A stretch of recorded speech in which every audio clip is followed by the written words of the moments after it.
multiply negative, di ba?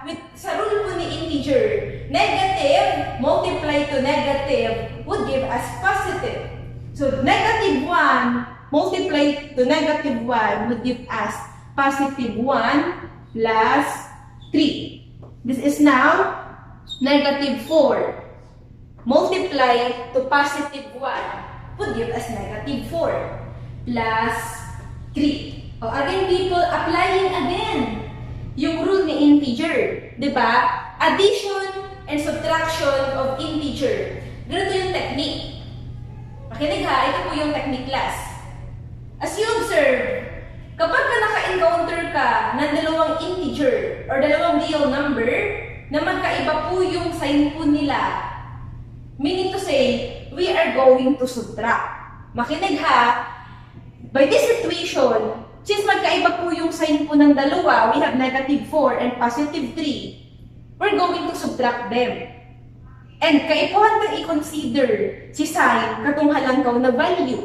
Ano na sa langkaw? Si 4 or si 3? Di ba si 4? And yung sign po ni 4 is negative. 4 minus 3 would give us 1. Since yung sign po ni 4 is negative, our answer is negative 1. And this is now our value of the function. Let's have letter B. Okay, so f of x is equal to negative 4x squared plus 3. This would give us negative 4 times negative 2 squared plus 3. This would give us negative 4. Oh, negative times negative na naman, positive. So, negative 2 times negative 2, positive 4 plus 3.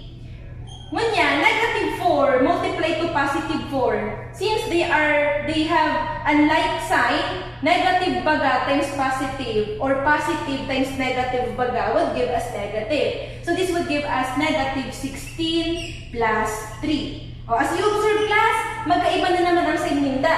So, meaning to say, we're going to subtract them. Since ang mas halangkaw, ang sign, si 16 yung mas, di ba yung mas mataas? Since ang sign ni 16 is negative, therefore, yung sagot natin is negative. Epa, 16 minus 3 would give us 13. So, therefore, our answer is no other than negative 30. And that will be now our value. Let's have the last one, letter C.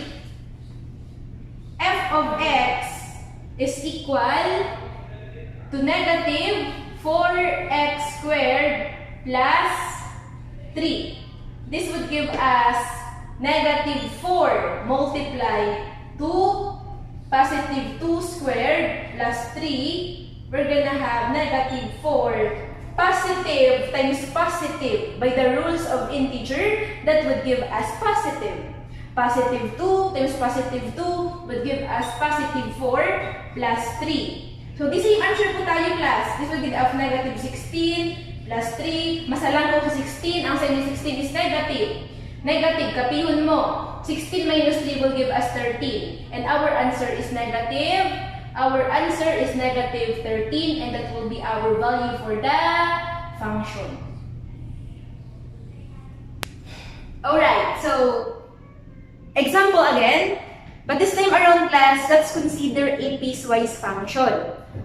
You remember this particular function kanina, di ba? Dun sa unang video before to. Ito po yung piecewise function natin kanina. Yung shirt, di ba? Yung about sa problem po na t-shirt, di ba? So we have function of x is equal to 75x. If x is less than 5, we also have f of x is equal to 70x.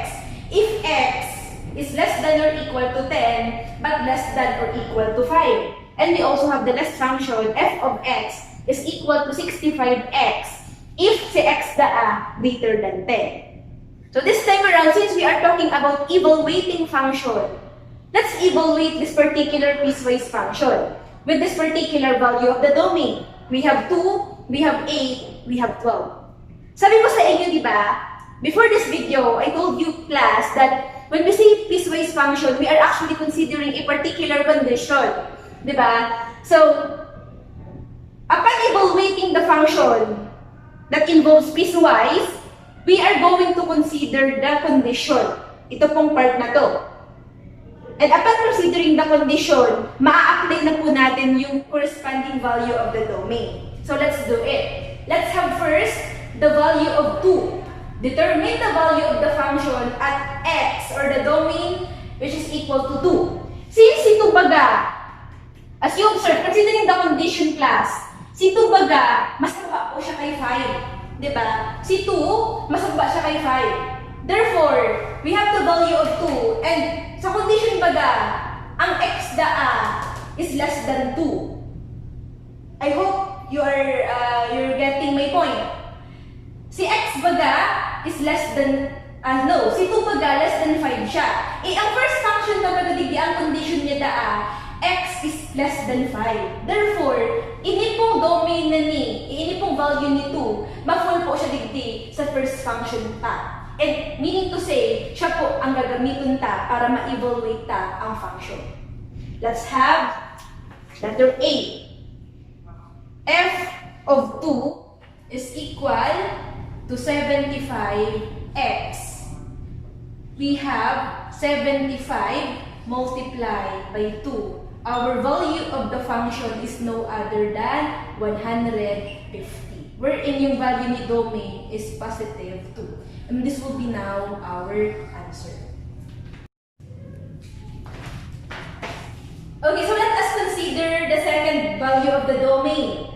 We're going to evaluate the function. We're going to find the value of the function considering this domain. So, looking at the condition class, kaya po, si 8 baga, ma-full siya digdi sa condition na ni. Bakit? Si 8 baga, kababa siya kay 10, pero halang po siya kay 5. And ito po yung condition na yun. X is less than or equal to 10, but greater than or equal to 5. Since ang 8, halanggaw kay 5, and hababa kay 10, therefore, ma-full siya digdi sa second function ta. Meaning to say, siya po ang gagamitin ta. So, we're gonna have letter B, f of 8 is equal to 70x. We're gonna have 70 times 8. This would give us 560. And that would be now our answer. Oh, last item mo tayong last. We have letter C. Diba? 12 is the domain. The value for x. The value of x. So, we have here, si x, our third condition. Ito, diba? As you observe, x is greater than 10. Si 12 baga, greater than 10 siya. Therefore, ini pong function na ning huri ang gagamiton ta. So, we're gonna have, letter C, f of x is equal to 65x.